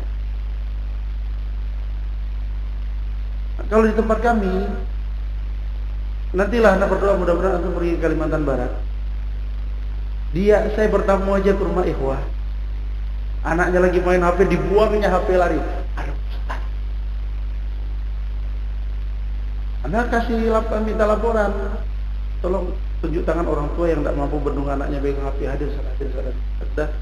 Anak-anak ini Desember kan libur kan, anak antum libur, saya kasih hukuman semuanya 3 hari. Dari sholat subuh antum antar anak antum ke sini, antum jemput lagi nanti maghrib.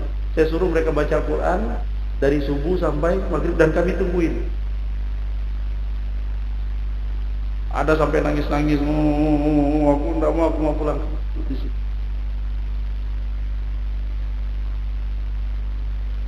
Kami kejam dalam mendidik anak. Antum jangan macam-macam, karena punya anak banyak.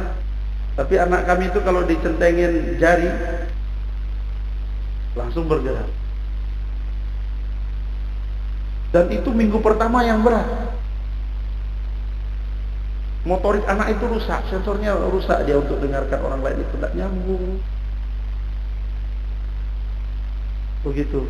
Ini kan coba dikemas aja ini. Iya, dikemas saja, kalau tidak dibawa ke sana, dia dibawa ke pojok sana. Ini tidak lucu, ini tidak ada amar ma'ruf nahi mungkar. Alhamdulillah ini dibongkarnya. Kalau di tempat saya ikat di tembok. Tak boleh main. Itu Ustaz isi kajian kau main. Ya, dikemas saja, dikemas. Ya, itu tidak bahaya motorik anak rusak. Motorik anak itu bisa rusak. Dan ibu-ibu jangan bermudah-mudah dalam hal itu, supaya ibu-ibu pergi kajian kemudian tidak diganggu oleh anak. Akhirnya anaknya dikasih handphone. Cobalah untuk cari medsos Kalimantan Barat. kalau saya mengisi kajian berani enggak? Enggak ada. Masya Allah loh, kayak anak di sini bagus aja, tenang. Karena saya lagi ngisi kajian, lagi anaknya lari, sini. Saya panggil, kau anak siapa? Ada, duduk. Begitu aja, harus ada yang kasih warning. Di tempat kita begitu, anak-anak duduk kajian. Nantilah kapan-kapan Anda kirim file ya. Lihat anak-anak tempat kita kajian tuh duduknya paling depan. Anak sediain. Kalau kalian besok kajian Ustaz, aku mau jus ini, saya mau jus. Duduk, tapi kalian duduk paling depan. Dan duduk mereka jaraknya per 1 meter, Pak, 2 meter. Kami sediain makanan sambil duduk di kajian, makanan dia dengar kajian. Itu di daerah kita seperti itu. Dan anak-anak itu itikaf 10 terakhir emang kebanggaan bagi mereka itikaf di masjid. Dari kecil tempat main dia udah di masjid. Tapi jangan heran, kami punya kolam renang pribadi. Kami punya ayunan, kami punya ini. Sekarang kami lagi bikin bahkan lapangan basket, bikin futsal sendiri. Ada jamnya, ayo sekarang belajar main. Udah ngaji. Oh, mereka udah tahu kalau saya muncul, wih, mau sholat kah? Itu ada karena apa? Kita harus sekali menjaga kadar anak-anak kita nih. Sesuatu yang harus dipikirkan sejak dini. Kalau tidak antum jaga, hilang antum ini. Hilang.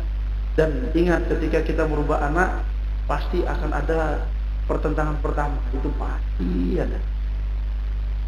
Minggu pertama, 1 pekan pertama itulah pasti berat sekali. Sudah enggak apa-apa, biarin aja dia nangis. Biarin aja dia nangis. Tak apa-apa dia nangis sedikit lah. Karena apa? Sudah terjadi di dalam tubuh ikhwah-ikhwah kita, anaknya juga.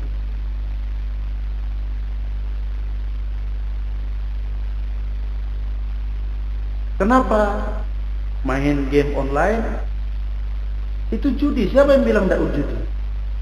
Nanti kalau dia dapat poin sekian, poinnya dijual, dibelikan ke yang lain, akhirnya pasang taruhan. Ayo ada pertandingan nih, kita taruhan.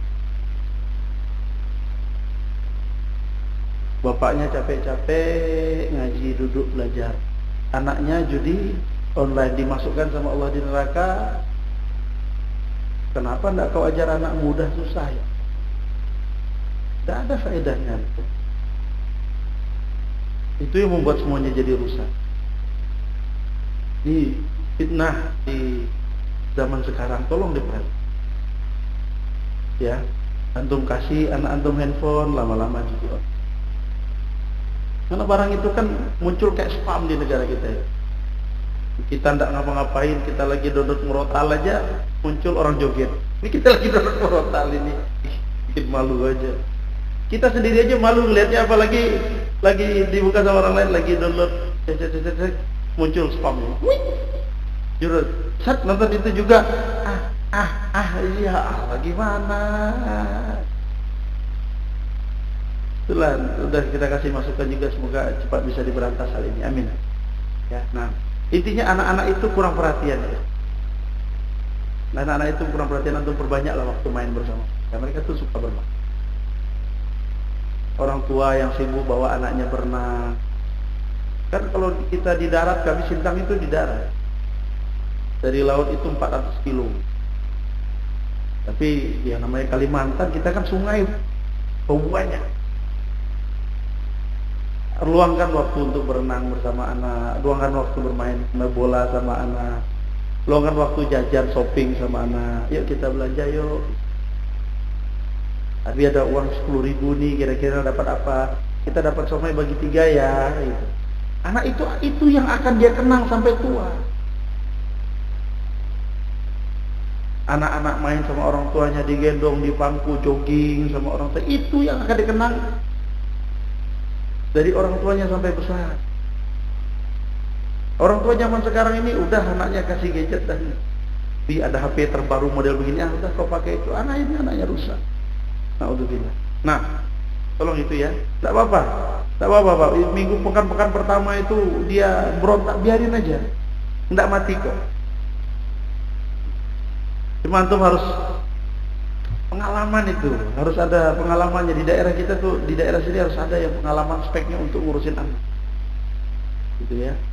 Tanya ada teman-teman yang psikologi yang lihai dalam mengandalkan seperti itu. Tapi kalau daerah kami anak sendiri yang kerjain. Anak-anak yang jalan suka ngeludah, suka mukul, anak celup. Kakinya di kepala sungsang, tahu sungsang kan? Itu edge. Oke. Oke. Ini kalau dilihat orang bisa kena ham gitu ini kan. Dan sampai sekarang kemana anak pergi? Ustaz, aku ada bawa kue Pak Ustaz. Oh ya, duduk sini cerita. Kamu ingat enggak kamu nakal dulu? Iya Ustaz, enggak boleh Ustaz. Untung Ustaz celupnya ke air. Kalau kata Abi, kalau dicelupnya di neraka gimana? Nah, ada sinkron. Ustaz sama Mbak Abinya cocok. Izin Pak, anak antum mana kasih hukuman, ya bahaya enggak Ustaz? Enggak, antum lihat aja. Tapi anak itu berubah gitu loh. Kalau kita dapat ikhwah yang ditegur anaknya sama ustadznya, awas tegur anakku, nah, bawa pulang aja dia.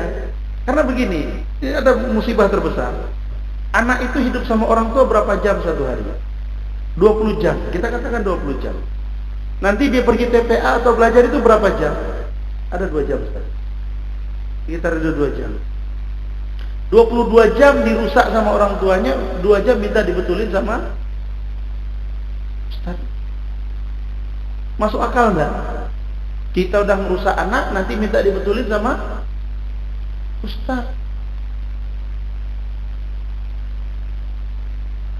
Ini musibah.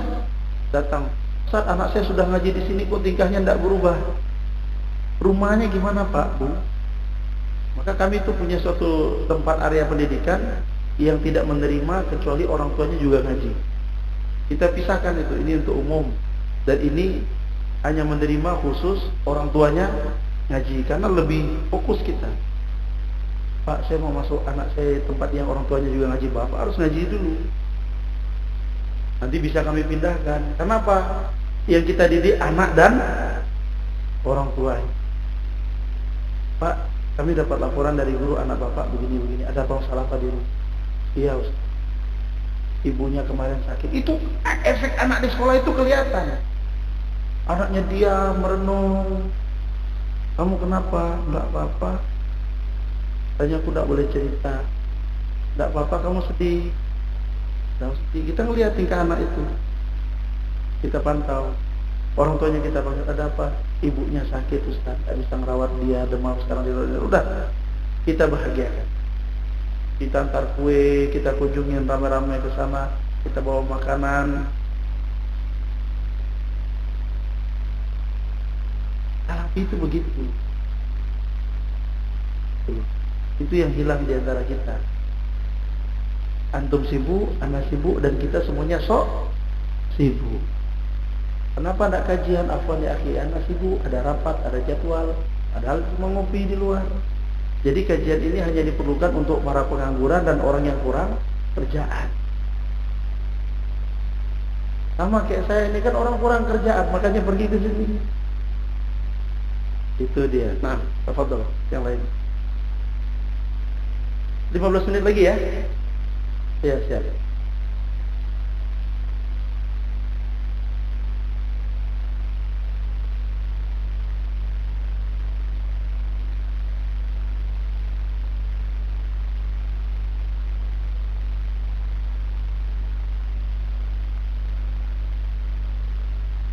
Bismillahirrahmanirrahim. Ustaz, izin bertanya. Ustaz, kalau misalkan di zaman sekarang kan apalagi zaman fitnah, banyak firqah-firqah yang menyesatkan Ustaz. Salah satunya mungkin yang tersebar sekarang ini seperti Syiah. Bagaimana cara kita menjaga akidah kita dari aliran-aliran atau firqah-firqah yang menyesatkan Ustaz? Syukran jazakallah. Barakallah. Banyak firqah-firqah yang sesat dan sangat membahayakan. Pilihlah ustadz yang kita belajar menuntut ilmunya itu adalah ustadz yang baik, dan antum tahu dengan ustadz. Kedua, seperti Syiah, ulama khilaf apakah dia firqah atau sesuatu yang terpisah. Yang rajih adalah sebagaimana fatwa Syekh bin Baz rahimahullah taala, ulama-ulama Syiah itu kafir. Adapun jamaahnya mereka masuk ke dalam kategori orang yang tersesat. Kenapa? Karena dia mencela sahabat, mengkafirkan sahabat. La yakfir, tidaklah seorang mengkafirkan kecuali dia kafir. Itu bahaya. Masa udah jelas sahabat adalah ya sahabat, Allah yang melindunginya. Dikafirkan sama dia itu sama dengan mengkafirkan diri sendiri. Kalau maksud itu fatwa Syekh bin Baz, mereka kafir. Kemudian bagaimana cara membentenginya? Yang pertama yang saya katakan tadi adalah pilihlah kajian-kajian yang benar dan anak itu diarah. Yang kedua, jangan coba-coba buka syubhat. Antum dibiasakan mendengarkan di medsos, oh ini lagi pengen dengar antum kena syubhat. Syubhat itu lebih bagus ditinggalkan, bukan di yang bagian tugas membantah itu bantalah dengan cara tidak menyebutkan. Sekarang kita berbicara pada masyarakat yang awam begitu banyak di sekitar. Bantahlah tanpa menyebutkan. Bagaimana bantah yang menyebutkan? Itu Shalih Fauzan mengajarkan kita adab. Antum pengen membantah orang-orang yang mengkafirkan Aisyah, antum pengen membantah orang-orang yang mengkafirkan Abu Bakar, Umar. Jangan antum sebutkan si fulan mengkafirkan itu, jangan, tapi langsung kepada perkara keutamaan Aisyah, keutamaan Abu Bakar, keutamaan Umar, dan orang yang mengkafirkan mereka itu adalah orang jahat. Nanti ke suatu hari ketika mereka ketemu orang kafir, wah ini yang disebut dalam hadis Nabi. Nah, tanpa antum menyebutkan pelakunya. Sudah, sekarang harus gunakan cara cerdas. Sama kayak orang info kajian, info di mana jauh lah, tanya kayak Ustaz Khalid Basalamah, Ustaz Syafiq. Orang malah buka. Ini kan iklan gratis. Dulu saya tuh benci sama mereka, setelah dilihatkan link-link kajiannya, anda lihat mana sih yang salah, dia juga bingung mana yang salah. Kayak kita ini kan kalau kita nyampaikan tidak sesuai dengan Al-Quran Surah, tinggal protes saja, bawa di mana letaknya, tidak ada yang berat. Jadi itu bahaya sekali. Yang kedua, tidak bisa memilah guru. Tadi pilihlah guru. Kalau tidak bisa memilah guru, itu bahaya. Inna minal kalami la sihra.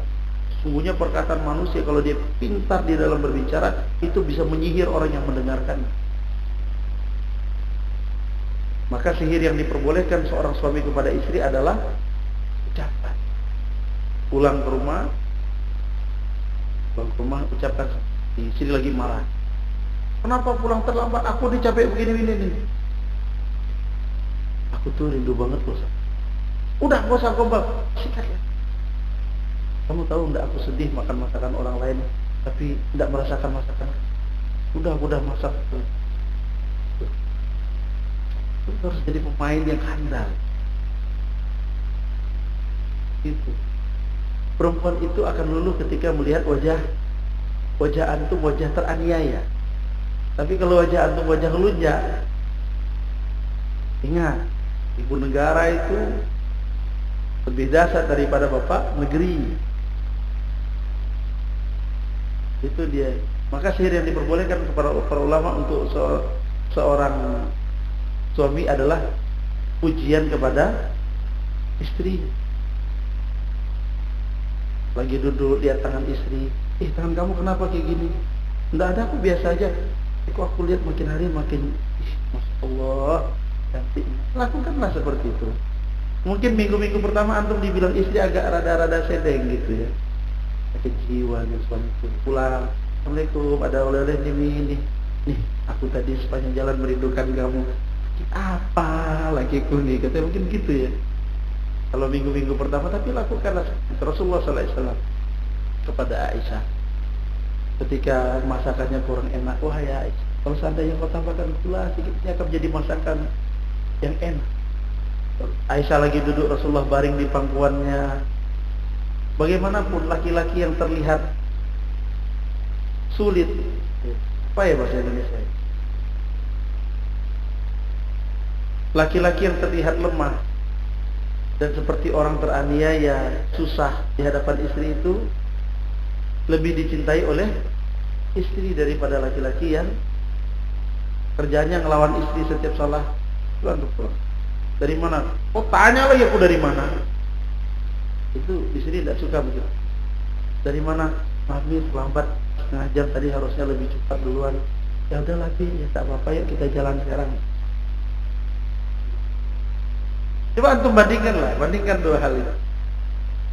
Yang namanya rumah tangga itu perlu dengan ilmu metodologi bagaimana bercinta yang indah. Mulai dari makan kita, mulai dari hidup kita. Cara ngasih duit aja laki-laki itu harus punya trik yang indah ngasih duit. Antum kasih duit, ini 500.000. Wah, apa nih? Oh, uang dia. Nyari 500.000 kalau antum nguli dapat bisa enggak makan antum 3 hari 500.000 itu. Tapi karena antum sendiri yang salah, tidak membuatnya seperti sesuatu hal yang mewah. Berikan dia pada saat dia bangun tidur, selipkan di balik kasurnya, tulis di atas kertas di dompet dia. Tadi aku sudah berusaha dalam bulan ini, aku taruh uangnya di balik bantal dia. Semoga Allah selalu melindungi dan menyayangi. Wah, itu. Besok 3 hari lagi kasih lagi. Nanti pekan depan kasih lagi. Dibuat seperti itu. Dan jangan, inilah musibah laki-laki zaman sekarang. Semua duitnya dipegang bini, mati tuh. Ini musibah itu. Ustaz Armen itu pernah membahas masalah itu. Jangan begitu. Antum takut sama istri ya, takut yang wajar-wajar aja lah. Jangan sampai nanti masuk kepada derajat syirik ya. Ya, melebihi hantu lagi takutnya. Sehingga antum lebih lihai dan profesional sekali di dalam berdusta. Itu bahaya. Berikan istri keperluan dia, dan uang tetap antum pegang supaya antum pegang. Kalau udah uang antum itu istri yang pegang, di jengkalnya. Mau kemana bang? Apa? Jangan coba-coba lihat dia di jengkalnya. Kalau segini juga di jengkalnya bukan. Itu istilah kami di Kalbar. Kalau udah di jengkal itu berarti terukur. Makanya ya, terus saat dia sudah terlanjur begitu bagaimana? Nanti kita lakukan terapi. Ada tips dan caranya. Itu harus dibicarakan 4 mata. Lebih rahasia. Antum sudah terlanjur salah sudah dalam hidup. Jadi maka itulah dia. Semoga Allah Subhanahu wa taala jaga kita dan jauhkan kita daripada syubhat kehidupan, dan Allah jaga kita seluruhnya. Dan ingat, kita punya beban. Kemarin sudah kita sampaikan, semua pasti akan dipertanggungjawabkan. Kita punya beban menjaga ibadah istri, kita punya beban menjaga anak-anak, kita punya beban menjaga diri kita sendiri. Antum sibukkan dengan yang ada, insya Allah Allah berikan berkah dalam kehidupan kita. Nah, betul?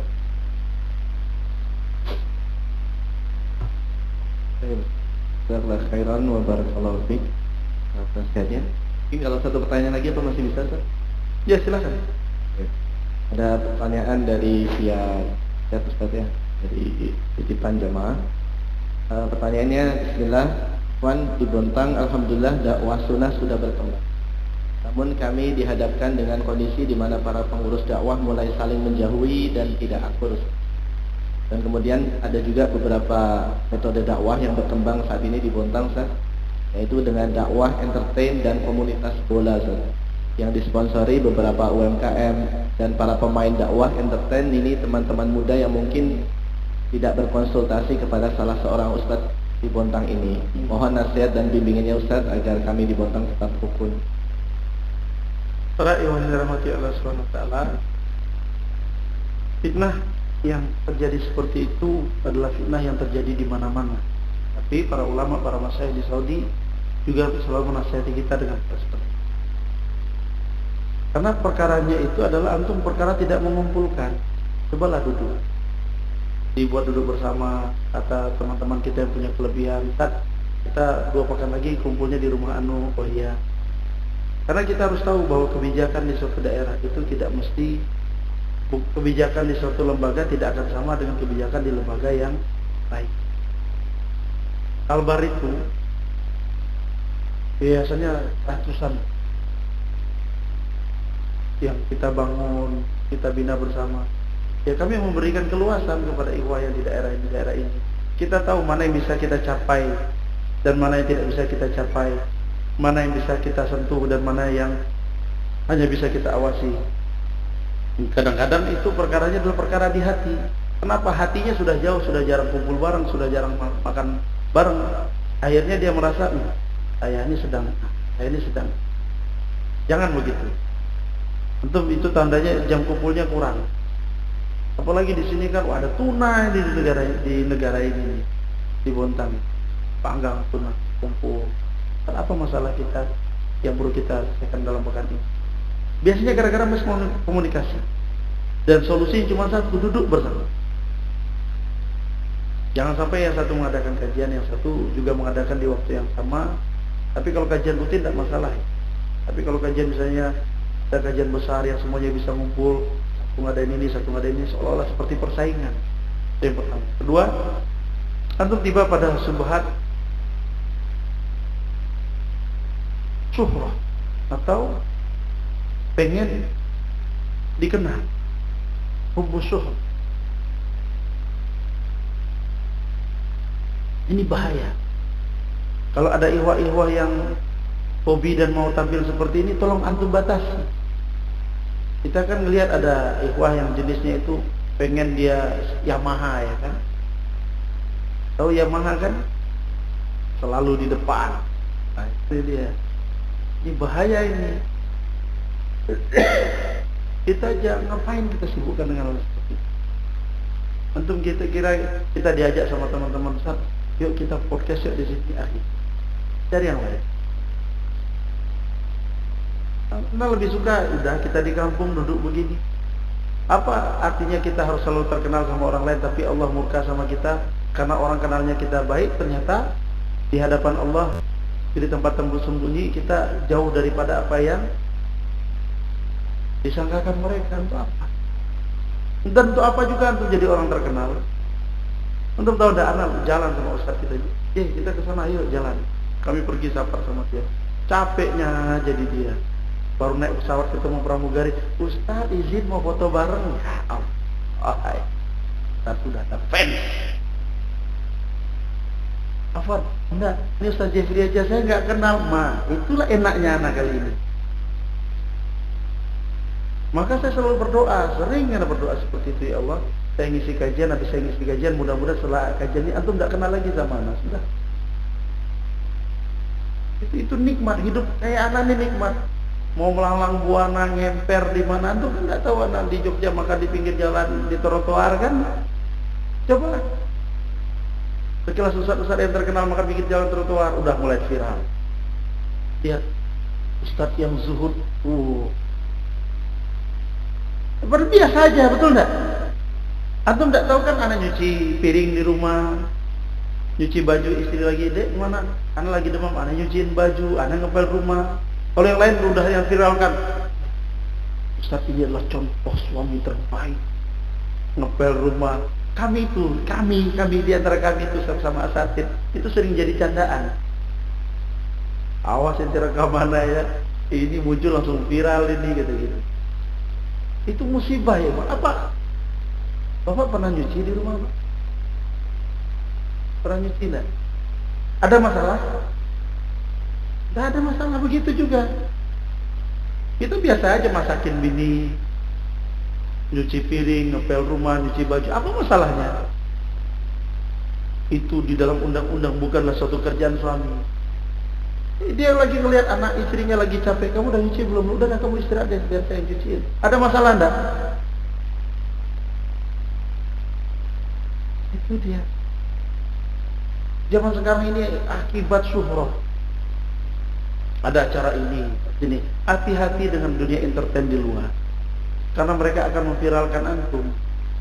Maunya antum itu viral, terkenal, nanti setelah itu karena mereka tujuan mereka cuma satu, mendapatkan keuntungan. Sementara antum menganggap ini adalah ini untuk dakwah pengenalan orang lain, hilang letak perkara subhat yang ada. Anda jangan jadi bingung juga, nanti antum tanyakan sama ustaz-ustaz yang lebih tahu tentang daerah antum lah. Kalau daerah kami itu entertain begitu tidak berani mereka. Apalagi lihat wajah kita. Maaf Pak, izin kita mau mengadakan acara ini. Kamu lihat wajah saya, apakah kemungkinan saya akan mengizinkan? Kayaknya enggak, Pak Ustaz. Sudah pulang. Iya, bayangkan acara, ada orang ulang tahun mau bikin acara tempat kita kan udah. Tapi internetnya perusahaan-perusahaan terkenal loh, karena dia anak orang besar. Tuh. Nah, kemudian ada lagi nanti teman-teman yang main futsal bersama. Kalau misalnya dia punya target, ya udah dibuat ruang lingkupnya, jarak gerak dia hanya bisa di area situ, jangan main keluar. Kami punya komunitas banyak sih. Ada komunitas pedagang di sayur, komunitas potong ayam, itu di bawah kontrol semua. Anak-anak main futsal, kita bikin tandingan untuk orang umum. Setelah tandingan kita kasih nasihat, ayo waktu sholat semua. Itu kami lakukan. Tapi dengan syarat apa? Jangan semuanya memviralkan di medsos. Silahkan dari shoot dari belakang, saya kasih syarat, kamu jangan masukin foto video saya, Pak. Tapi kan bapak orang sini, siapa yang tidak tahu, Pak? Iya, orang sini. Tapi kalau ketahuan sama orang luar, digoreng lagi sama orang luar, itu menyakitkan ya ikhwah. Kita lagi makan di restoran, tiba-tiba pas mau bayar sudah dibayarkan orang, itu menyakitkan. Gitu, itu menyakitkan. Lebih sakit daripada kita diundang makan, tahu-tahu kita disuruh bayar. Itu begitu ya. Jadi tolong pandai-pandai antum melihat ruang gerak antum. Jangan sampai antum diviralkan, kemudian itu jadi bahan bagi mereka. Sama seperti menasihati pemerintah, menasihati bupati. Kan kita sunahnya menasihati. Tiba-tiba ada yang fotoin, betul enggak? Inilah ya, bagaimana Ustaz ini menasihati pemerintah, contoh yang baik. Belum tentu semua orang yang melihat itu akan mendoakan antum. Jadi dia ain musibah. Ya tolong para ikhwah, kita bersama kita jaga keutuhan dakwah kita. Semoga Allah jauhkan kita dari perkara-perkara dan perkara-perkara buruk lainnya, dan Allah jaga anak keturunan kita, generasi kita seluruhnya ya.